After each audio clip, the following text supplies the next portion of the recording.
Today guys, gagawa tayo ng banana bread. Kung may overripe kayo ng banana, pwede kayong gagamit.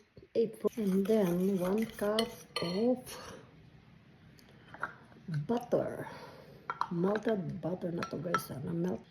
And then we're using whisk. You know whisk. Ito na to guys.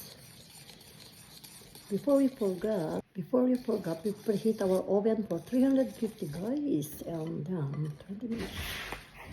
So guys, linagyan ko ng brinas ko ng mantika. Tapos ilagay na natin sa tray. Banana bread. Banana bread. I-bake na natin. Nasaan na ba yun? Ayan guys, luto na guys. Tignan nyo naman.